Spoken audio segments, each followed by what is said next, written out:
cette parole qui se récrée, cette parole qui ne passe pas. Ta parole me déclare que même le ciel et la terre passeront, mais ta parole demeure éternelle. C'est de cette parole que nous voulons, Père. Cette parole éternelle. Nourris-nous, nourris nos âmes. Nous venons en toi, Seigneur, pour venir chercher cette nourriture, cette manne cachée.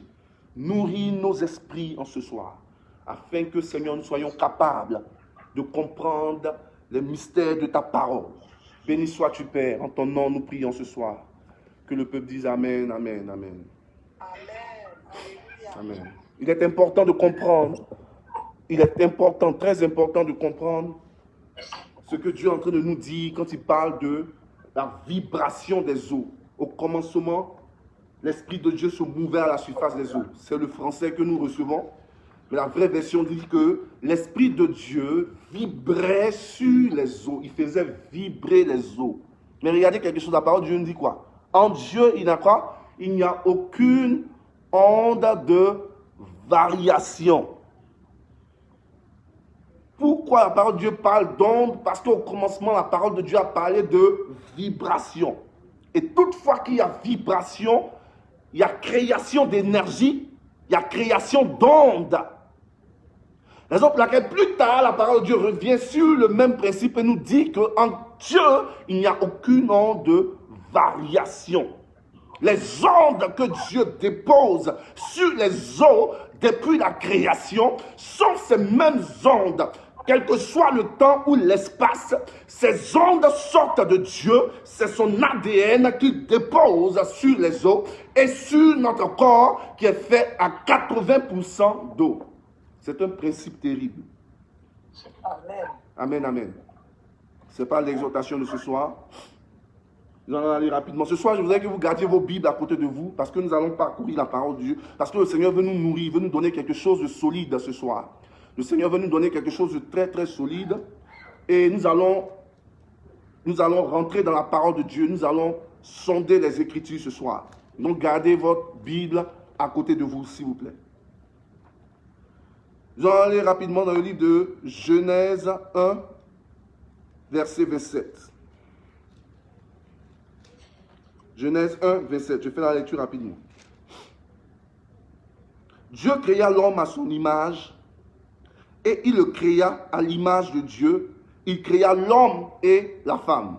Je répète, 27. Dieu créa l'homme à son image, il le créa à l'image de Dieu. Il créa l'homme et la femme.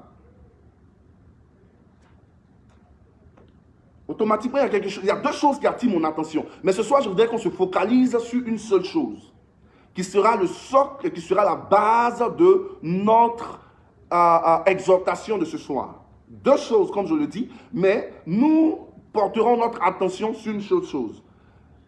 La première chose, c'est qu'on dit il créa l'homme et la femme, il les créa.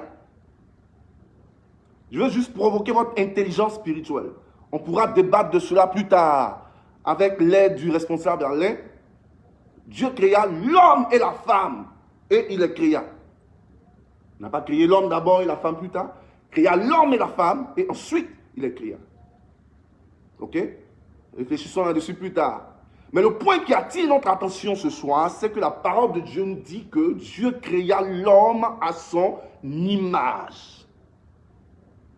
Dieu créa l'homme à son image. L'architecte du temps et de l'espace n'a pas créé l'homme, n'a pas que créé l'homme, mais à partir de la poussière, il a bâti une forme. À partir de la poussière, Dieu ne crée pas que l'homme, mais il bâtit une forme. Bâtir, c'est quoi? C'est donner à quelque chose les capacités qu'on veut que cette chose ait. Donc, tu bâtis, par exemple, un robot. Tu dis que je veux que ce robot serve la nourriture à McDonald's, par exemple. Ou bien, je veux que ce robot guérisse, opère les malades. Donc, tu donnes l'aptitude à ton robot de faire ce que toi, le créateur du robot, veut.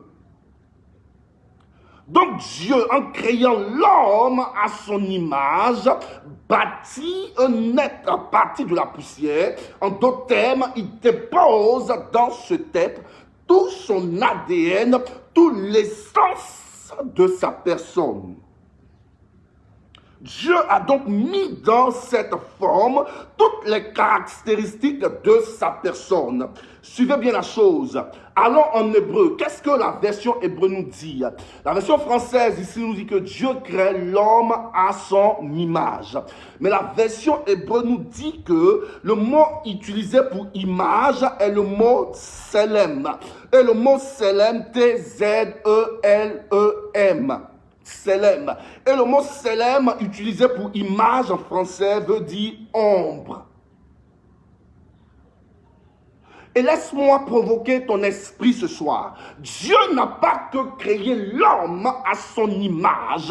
Et on peut littéralement expliquer l'image comme une ressemblance, comme une copie, copier-coller de quelque chose. Mais la parole de Dieu va au-delà de cette compréhension. En parlant d'image, la parole de Dieu nous dit que l'homme a été créé à l'ombre de Dieu. En d'autres termes, l'homme est l'ombre de Dieu. Et je suis venu te dire ce soir que tu n'es pas juste une image que tu peux traduire de façon littérale ou simple, mais tu es aussi l'ombre de Dieu. Et c'est le thème de notre exhortation de ce soir. Tu es l'ombre de Dieu. Et qu'est-ce qu'une ombre? Une ombre est la représentation de la réalité d'une chose qui peut être. L'ombre est la représentation de la réalité d'une chose qui peut être. Ou encore, on peut définir l'ombre comme le portrait de l'objet réel. L'ombre peut être aussi définie comme le portrait de l'objet réel. Cette ombre contient toute la vérité et la réalité que le Créateur possède. L'homme que nous sommes possède toutes les caractéristiques de Dieu. Comme on vient de le dire, l'ombre est une représentation directe de l'original. Et si nous sommes l'ombre de Dieu, ça veut dire que nous possédons automatiquement les caractéristiques ou l'ADN de Dieu. Est-ce que nous suivons la chose? Amen. Tu as été fait ou tu as été bâti à partir de la poussière, mais au-delà de cela, tu es l'ombre de Dieu, tu portes ses caractéristiques. Le monde et la religion nous enseignent qu'il y a trois parties en l'homme. Le corps, l'âme et l'esprit. Ça, c'est ce que le monde et la religion nous enseignent. Le corps, l'âme et l'esprit. Mais la parole de Dieu nous démontre le contraire. Je faisais partie pendant longtemps de ces personnes qui pensaient que l'homme est fait à partir du corps, de l'âme et de l'esprit. Donc trois entités, trois parties qui sont en l'homme. Mais ce soir, laisse-moi t'annoncer quelque chose. Je vais choquer ton intelligence spirituelle. Je ne parle pas à des enfants spirituels, mais je parle à des hommes forts.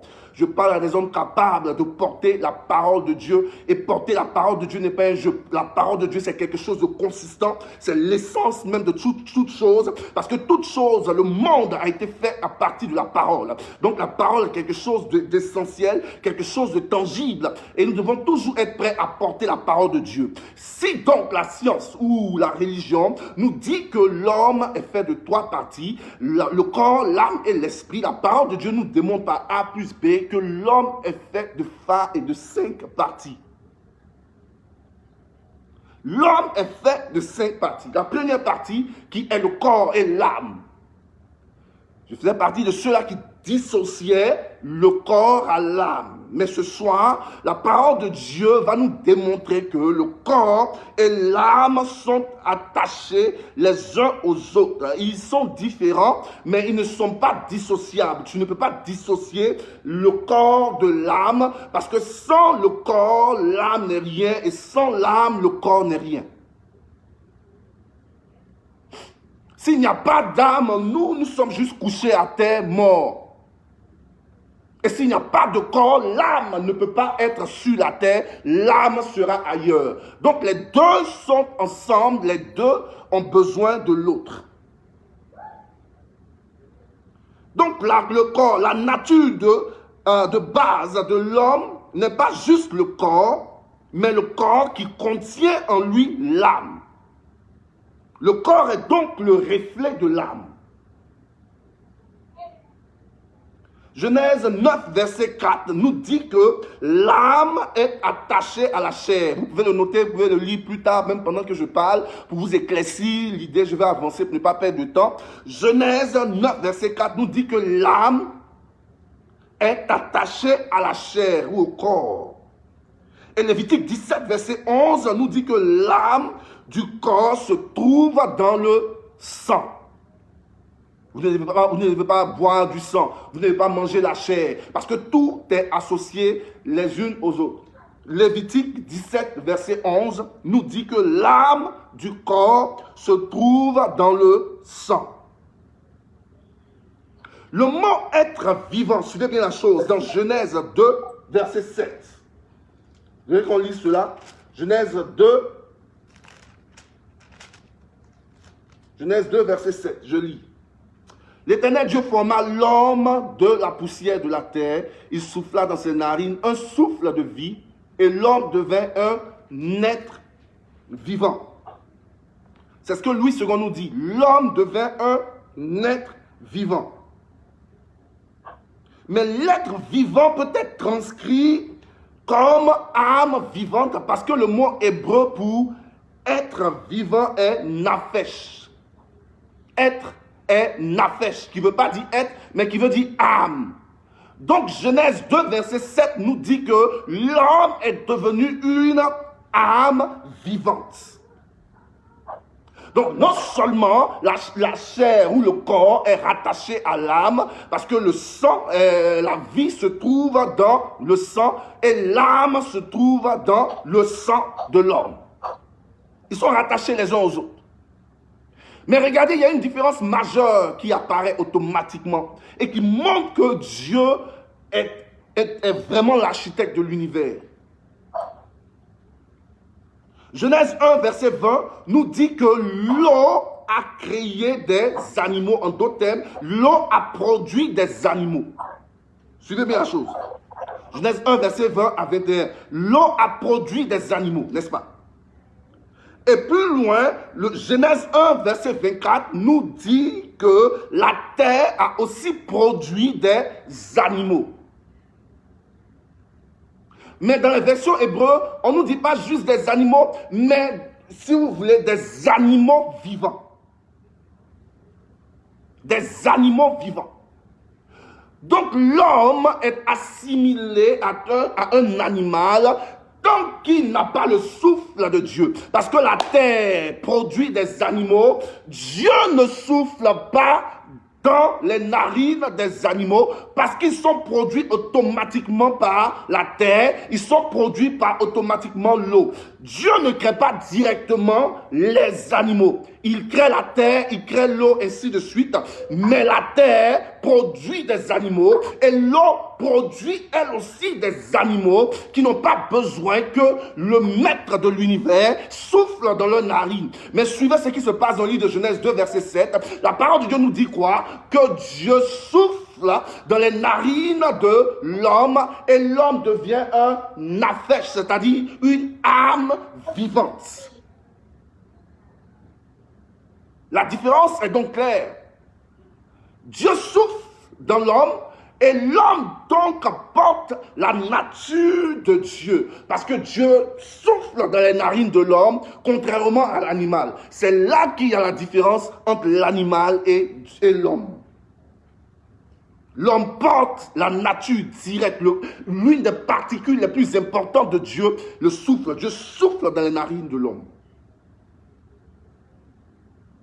Nous pouvons définir donc là que le nafesh, c'est-à-dire l'âme vivante, est attachée au corps et cela est appelé la dimension de l'action. Parce que l'âme est attachée au corps et c'est le corps qui marche. c'est le corps qui parle, c'est le corps qui se meut. Donc cette dimension-là, par la parole de Dieu, est appelée la dimension de l'action. Allons rapidement. La deuxième entité qui est en l'homme, la nature humaine, la première c'était quoi? Le corps et l'âme, qui sont mis ensemble parce qu'on ne peut pas les dissocier. Le nafesh, l'âme vivante de l'homme. Ensuite, l'homme a en lui l'esprit, c'est-à-dire le ruach.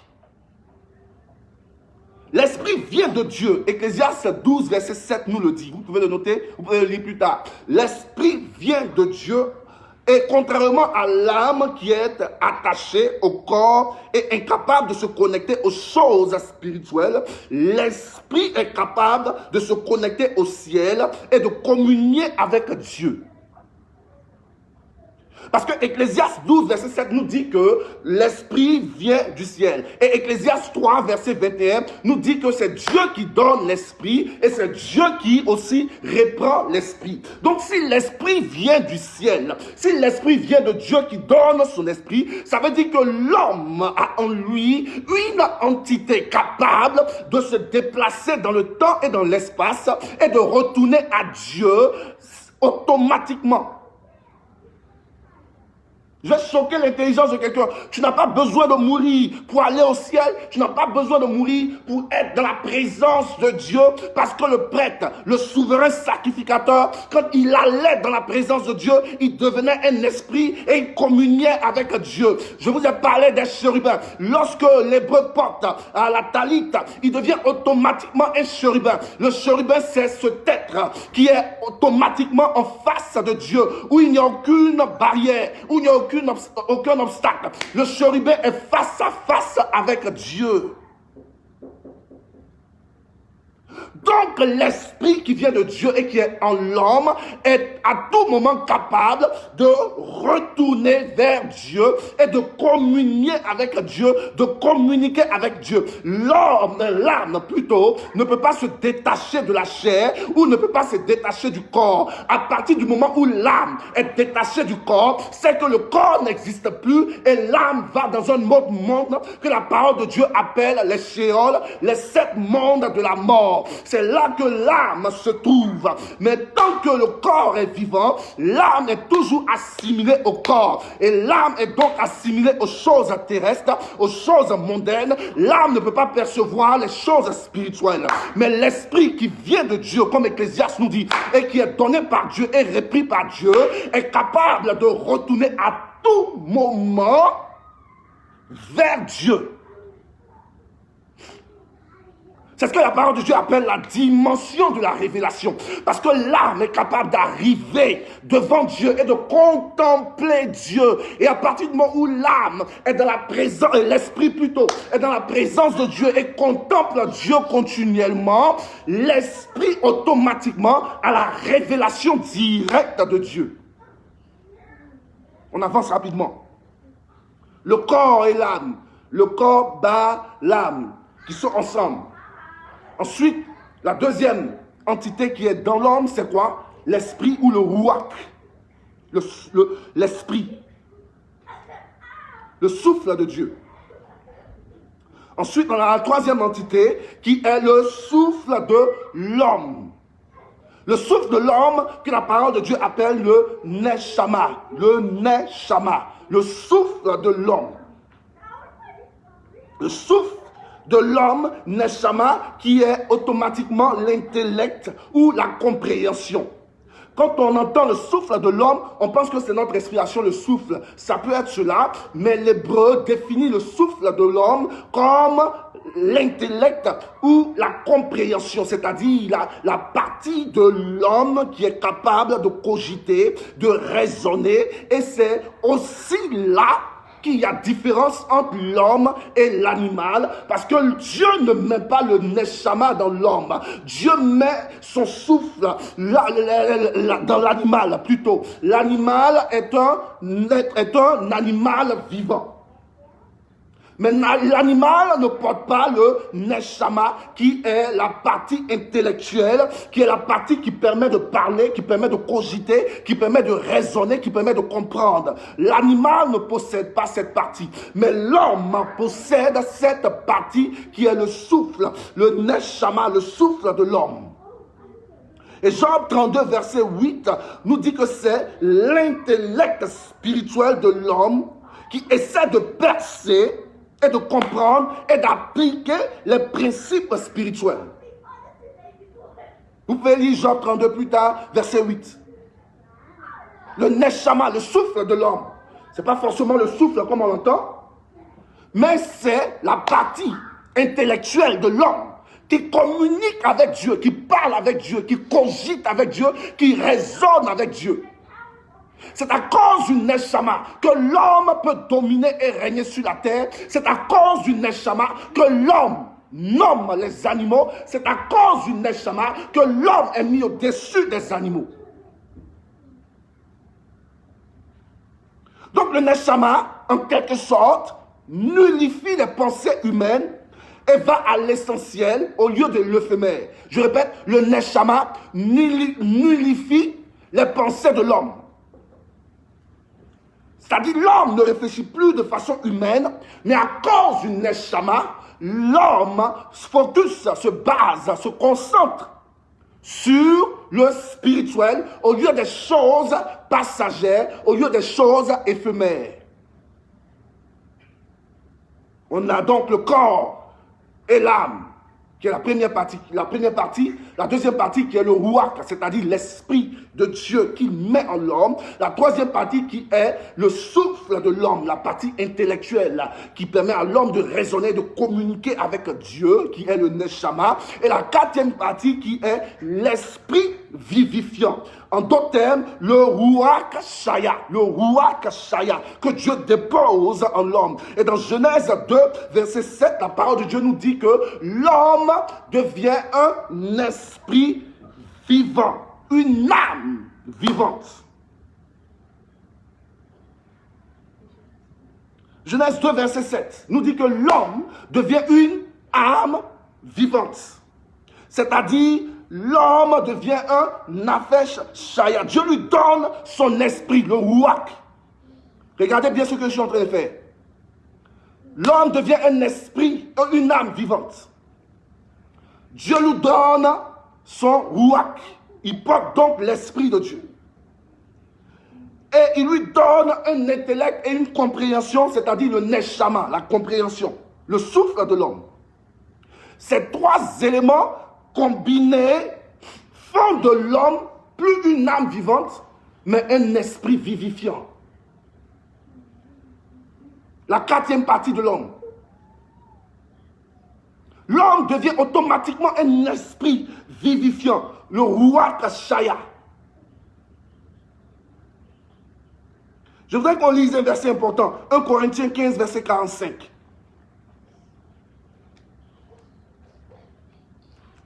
1 Corinthiens 15, 45. Je vais faire la lecture. On peut aller au verset 44. Il est semé corps animal, il ressuscite corps spirituel. Est-ce que vous suivez la chose?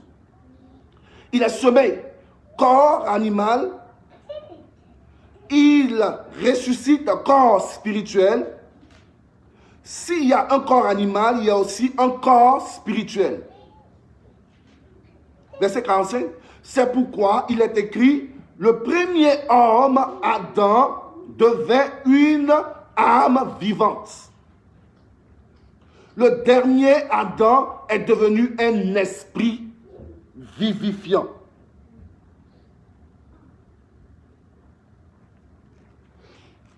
L'esprit vivifiant, c'est un esprit qui, c'est-à-dire Dieu met non seulement la vie dans l'homme, depuis le nafesh, depuis Genèse 2, verset 7, il dépose la vie en l'homme, mais il met en l'homme d'autres parties de lui, Dieu.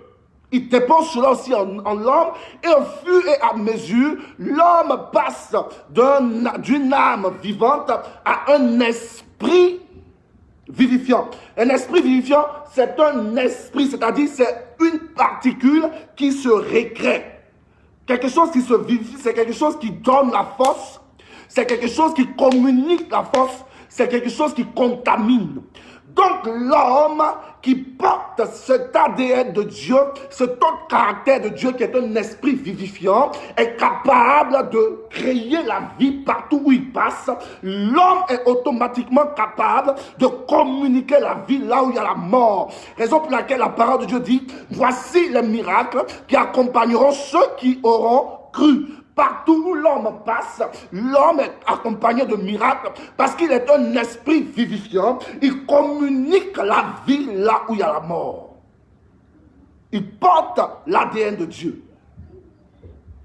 Et la dernière partie qui est en l'homme, on a parlé du corps et de l'âme, on a parlé de l'esprit, c'est-à-dire le ruach, qui est aussi en l'homme, on a parlé du souffle de l'homme, c'est-à-dire le neshama, on a parlé de l'esprit vivifiant de l'homme, c'est-à-dire le ruach shaya, et là maintenant on parle de la dernière partie de l'homme, de l'être humain, qui est la partie de l'unicité, de l'union, que la parole de Dieu ou l'hébreu appelle le Yeshida. Le Yeshida, c'est quoi? C'est cette partie qui s'unit à l'homme, à Dieu. C'est cette partie qui clive, qui crée un clivage entre Dieu, qui est le créateur, et sa créature. C'est cette partie qui ne veut rien avoir avec le monde, avec les hommes, mais c'est cette partie qui veut sans cesse habiter en Dieu, être en Christ. Raison pour laquelle la parole de Dieu nous dit que quiconque est en Christ est une nouvelle créature. Parce que lorsqu'on arrive à cette dimension de la nature humaine, l'homme n'est plus un homme charnel, l'homme est à une autre dimension, l'homme est à un autre niveau, parce qu'il est attaché maintenant à son Créateur. La dimension ultime, où plus rien n'importe, où plus rien ne compte. C'est toi et Dieu. Tu es attaché à Dieu. L'union, le Yeshida. Tu es connecté à Dieu. Tous ceux qui se confient en Christ, la connexion, qu'elle va se confier, s'attacher, s'entremêler à Christ, à Dieu. La dimension ultime. Ces 5 éléments parlent donc de la véritable identité de l'homme. Être à l'image et à l'image de Dieu, être créé, n'est pas quelque chose de fortuit, n'est pas quelque chose de prendre à la légère. Être à l'image de Dieu, donc lorsque, à partir d'aujourd'hui, tu liras dans ta Bible que Dieu m'a créé à son image, tu diras non seulement à son image, mais je suis l'ombre de Dieu. Et être l'ombre de Dieu veut dire dès lors que tu n'es plus fait de 3 parties, mais de 5 parties, le corps, l'âme, première partie, deuxième partie, l'esprit, le ruach, troisième partie, le souffle de l'homme, le neshama, quatrième partie, l'esprit vivifiant, le ruach shaya, et 5e partie, la partie de l'union, c'est-à-dire le yeshida. Tu portes l'ADN de Dieu. Et donc, allons-y à notre point, au point qui nous importe le plus.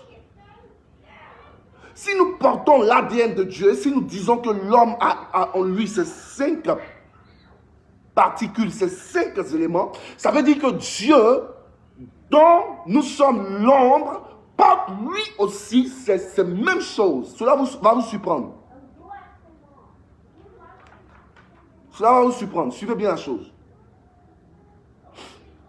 Lévitique 26, verset 11, nous dit que Dieu a une âme. Ésaïe 42, verset 1, je vais aller un peu lentement pour ceux qui prennent note.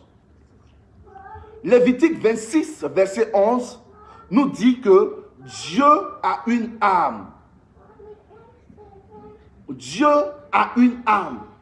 Ésaïe 42, verset 1, nous dit que Dieu a un esprit. Ça va prendre un peu de temps, mais je voudrais qu'on lise pour que le peuple de Dieu comprenne de quoi il s'agit. Lévitique 26, verset 11.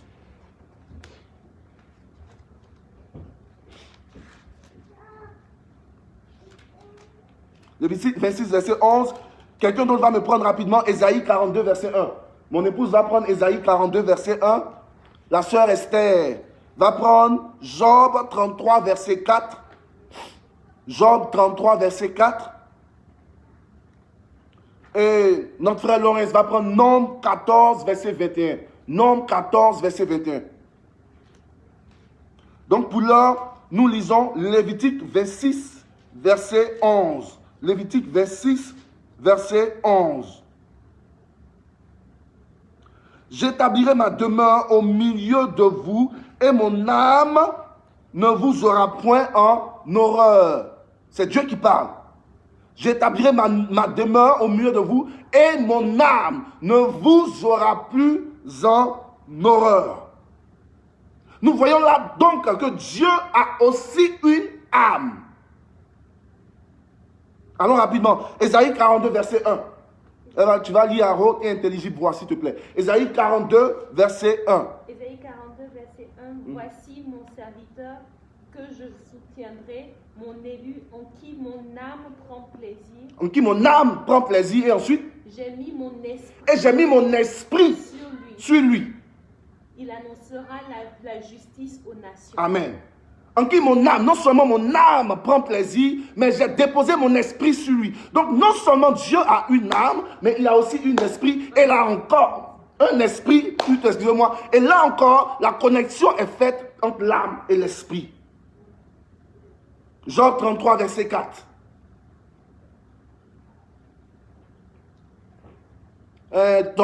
Ton micro est coupé, s'il te plaît. Vas-y. L'Esprit de Dieu m'a créé et le souffle du Tout-Puissant m'anime. L'Esprit de Dieu m'a créé et le souffle du Tout-Puissant m'anime. Là encore, il y a une connexion. L'Esprit de Dieu m'a créé et le souffle du Tout-Puissant m'anime. Donc non seulement Dieu a un esprit, mais il a aussi un souffle. Nombre 14, verset 21. Mais je suis vivant, et la gloire de l'Éternel remplira toute la terre. Mais je suis vivant. Nombre 14, 21. Je suis vivant, et la gloire de l'Éternel remplira la terre. Dieu est la source de vie. En lui se trouve la vie. Donc nous voyons automatiquement que tous ces éléments qui sont en nous, toutes ces dimensions qui sont en nous viennent automatiquement de Dieu.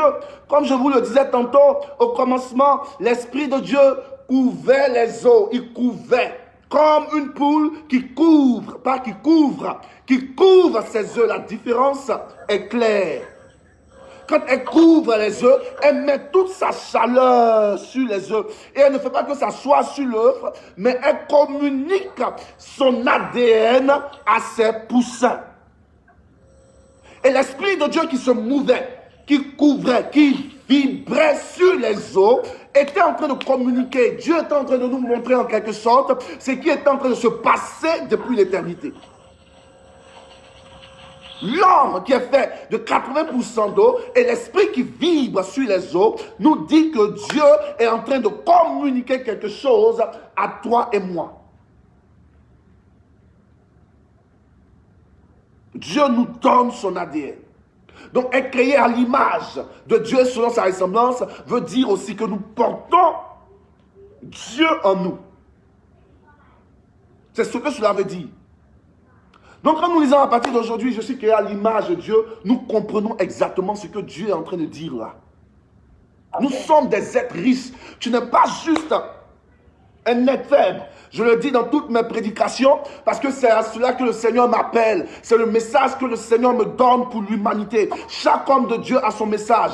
Un homme de Dieu peut porter un message de guérison. Un homme de Dieu peut porter un message de prophétie. Oh, Dieu va te bénir, Dieu va te donner des enfants. Mais le message que Dieu dépose sur mon cœur, c'est de dire à l'homme que tu n'es pas une poubelle. C'est de bâtir l'homme, c'est de refaire l'homme. C'est de dire à l'homme que tu as une nature divine, que tu portes l'ADN de Dieu tu es un Dieu sur la terre. Oh, j'ai dit que vous êtes des dieux. Tu marches comme un Dieu sur la terre. Et ton Dieu te soulève et il te dépose en lui à sa droite. À la droite de Dieu, c'est une droite d'autorité, c'est une position d'autorité, c'est une position de pouvoir, c'est une position de force. Tu n'es pas n'importe qui. Physiquement, tu peux être un être faible, tu peux être un être flegmatique, tu peux être un être rempli de faiblesse, tu peux être un pécheur. L'homme peut mettre un label sur toi et dire, voici l'homme qui a couché avec telle femme, voici le voleur, voici le tueur. Mais spirituellement, laisse-moi te dire que tu es une nature divine, tu es une reine, tu es un roi, tu es un sacrificateur, tu es un prêtre selon l'ordre de Melchisédek. Amen. Et en faisant de toi son homme, Dieu a fait de toi une âme vivante. Une âme vivante. Tu n'es plus juste un être humain qui marche, qui se nourrit, qui mange la nourriture humaine, mais tu deviens quelque chose qui se récrée. Tu deviens quelque chose qui se réfait. Un esprit vivant et vivifiant. Suivez bien la chose. Il est la source de toutes les âmes. Parce que la parole de Dieu nous dit que nous portons l'âme de Dieu. Tu ne portes pas juste un souffle. Tu ne respires pas juste comme d'autres religions enseignent. L'homme meurt, il s'en va, il disparaît, il devient un animal. Non! Le corps, c'est juste l'enveloppe de l'âme. C'est juste une enveloppe. Raison pour laquelle la parole de Dieu dit, tu es poussière, tu retourneras poussière. Parce que c'est juste une enveloppe. Le sang dans lequel se trouve l'âme est la chose qui est éternelle. L'âme ne meurt jamais. Et Dieu est la source de toutes les âmes. Et en créant l'âme, Dieu est en train de faire quelque chose. Il dit que je descends, je quitte mon trône. Suivez bien la chose. Je quitte mon trône et je descends parce que dans cet homme porte une entité, un élément de ma personne. Il porte l'âme qui est aussi en moi. Donc, parce que je reconnais cette entité en l'homme, je ne vais pas juste laisser l'âme dans le Sheol. Je vous parle des 7 étapes de la mort. Il y a 7 étapes de la mort, les Sheol. C'est écrit dans la parole de Dieu, je n'invente rien. Et Dieu dit quoi là? Il est en train de descendre de son trône. Il va jusqu'au Sheol. Raison pour laquelle la parole de Dieu nous dit que Jésus-Christ est descendu pour remonter. Je ne suis pas en train d'inventer quelque chose. Pourquoi il descend pour remonter? Il descend dans les 7 Sheol pour aller récupérer ton âme de la mort. Il ferme la bouche de la mort et il remonte jusqu'à son trône avec ton âme. En d'autres termes, il veut élever ton âme, repositionner ton âme là où elle est supposée être, dans cette position de roi à sa droite.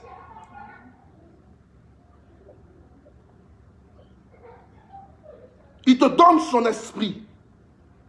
Et il te donne son esprit afin que tu ailles dans les lieux célestes et que tu le contemples dans les lieux célestes et que tu aies la révélation de sa personne. Raison pour laquelle Dieu nous donne son esprit. Parce que l'esprit devient ce véhicule de transport qui emmène l'homme dans la présence de Dieu. Dans l'esprit se trouvent les émotions. C'est l'esprit qui voyage pour aller chercher Dieu. Raison pour laquelle le psalmiste dit, mon âme soupire après toi et mon esprit en moi te cherche. Amen. C'est l'esprit qui sort de l'âme. C'est l'esprit qui se démarque du corps et de l'âme. C'est l'esprit qui monte jusqu'au trône pour se connecter au trône, pour contempler Dieu. En d'autres termes, quand tu es dans la présence de Dieu, en train de chercher Dieu, en train de prier, c'est pas ton âme qui se meut, mais Dieu est en train de vibrer sur ton esprit, est en train de communiquer une énergie à ton esprit, une onde à ton esprit, et ton esprit ressent cette vibration, ces émotions, et ton esprit contemple la présence de Dieu. Comme David dit, David était un grand contemplateur, mais c'est avec l'esprit que tu contemples. Tu montes et tu t'assois devant le trône en esprit, et tu parles à ton Dieu. Amen. Il te donne son souffle afin que tu comprennes les mystères de sa parole. Mais non seulement les mystères de sa parole, mais le langage du ciel. Dieu te donne son souffle, c'est-à-dire le neshama, la compréhension, l'intelligence qui dépasse même l'intelligence humaine. Afin que tu communiques avec le ciel, afin que tu parles avec les anges, afin que tu comprennes. Regardez, Salomon, Dieu lui dit, qu'est-ce que tu veux que je fasse pour toi? Il dit, donne-moi l'intelligence et la sagesse. Amen. Donne-moi l'intelligence et la sagesse, l'habilité de comprendre. Salomon ne parlait pas d'une intelligence humaine. Je veux être capable de faire les mathématiques ou je vais être capable de faire un cycle ingénieur ou ce que vous voulez. Non, ça parlait d'une intelligence qui va au-delà de l'intelligence humaine. Les Juifs disent que Salomon comprenait le langage des animaux. Enoch parlait même aux animaux. Et Moïse était assimilé même à un bélier. Parce que la tradition juive qui décide, qui fait les œuvres d'art, dessine toujours Moïse avec une tête de bélier. Parce que l'homme a en lui une habilité exceptionnelle de communiquer avec la nature. D'où vous pensez que nos parents prennent leur habilité de parler par exemple aux pierres, de parler à ceci ou de parler à cela. On va me dire, oh Daniel, c'est du mysticisme. Non, cela a commencé dans la parole de Dieu. Salomon était capable d'interpréter le chant des oiseaux. Les Enoch parlaient avec les anges. Et vous pensez que les anges parlent le langage des hommes? Non. L'ange est un être supernaturel. Enoch parlait avec les anges. Moïse parlait avec les anges, mais il parlait avec Dieu. Et pour parler avec Dieu, tu dois être doué, doté d'une habilité intellectuelle surnaturelle. Amen.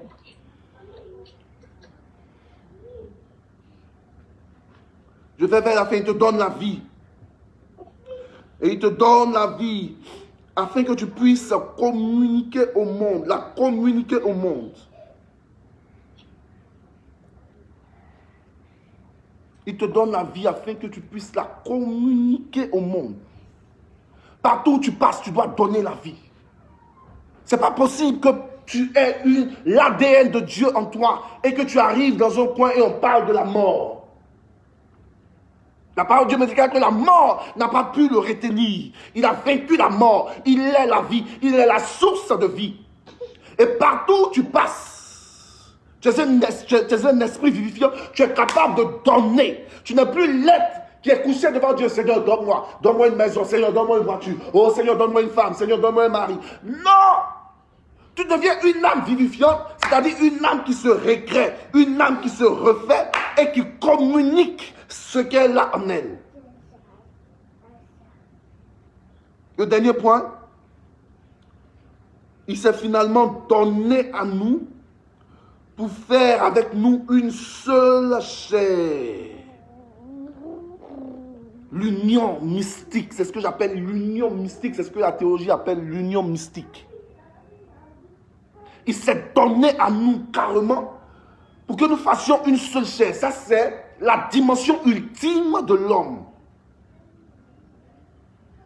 Moi-même, je ne suis pas encore arrivé à cette dimension ultime où tu es attaché à Dieu continuellement, où quand on te regarde, on voit Dieu en toi.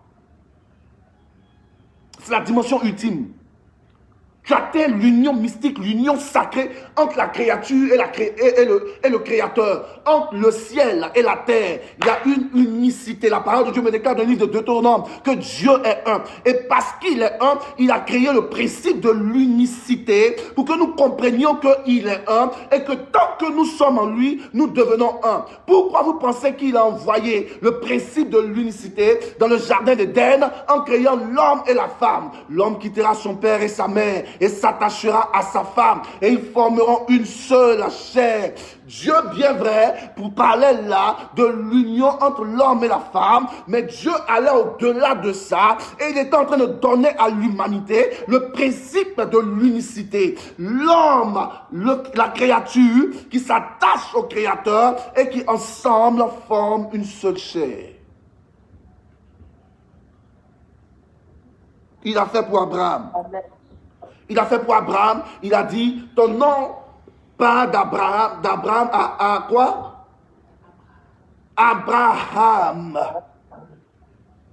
En d'autres termes, Dieu donnait à Abraham une partie de son être, une partie de sa personne. Au milieu d'Abraham, Dieu dépose un H, Abraham. En d'autres termes, le H que Dieu dépose, c'est la lettre de l'alphabet qui dit Hey. En d'autres termes, la lettre de l'alphabet qui dit Hey vient du nom de Dieu, de l'Éternel, le Dieu qui existe par lui-même. Yod, He, Vav, He. L'Éternel, Eché, Aïe, Eché. Moïse dit, quand je m'en vais là, qu'est-ce que je leur dis? Il leur dit, va leur dire que Ayez Haché, ayez t'envoie. Le Dieu qui est et qui existe par lui-même, ce Dieu qui était, qui est et qui sera. Et c'est ce Dieu-là qui a enlevé une partie de sa personne et qui l'a déposé en Abraham. Abraham est devenu dès lors Abraham. Ce qui t'oblige à mettre le souffle lorsque tu prononces son nom. Parce que toutefois que tu dis Abraham, tu pousses un souffle qui te rappelle que Dieu lui-même est en toi. Il dépose en toi le Hé, qui est une partie de sa personne. Amen. Est-ce que quelqu'un nourrit ce soir? Tu dois savoir dès lors, peuple de Dieu, que tu n'es pas n'importe qui. Toutefois que tu dis que je suis créé à l'image de Dieu et selon sa ressemblance, tu dois savoir que tu as en toi 5 parties. Tu n'es pas n'importe qui, peuple de Dieu. Tu dois le savoir. Je suis là pour rebâtir un esprit. Je suis là pour parler à un esprit. Je suis là pour refaire un esprit. Je suis créé à l'image de Dieu. Je suis donc l'ombre de Dieu. Tu es l'ombre de Dieu. Je veux que tu mettes ta main sur ton cœur ce soir et que tu dises, parle à ton être, parle à ton esprit et dis à ton esprit, tu n'es pas n'importe qui. Dis à ton esprit, hey, David a parlé à son esprit. Il était dans la grotte et il était en train de pleurer alors qu'on essayait de le tuer. Alors qu'il y avait la méchanceté contre lui. David était dans la grotte et il dit à son esprit, à son âme, hey, âme, esprit, pourquoi te lamentes-tu? Sois dans la joie. Il a commandé à son esprit d'être dans la joie.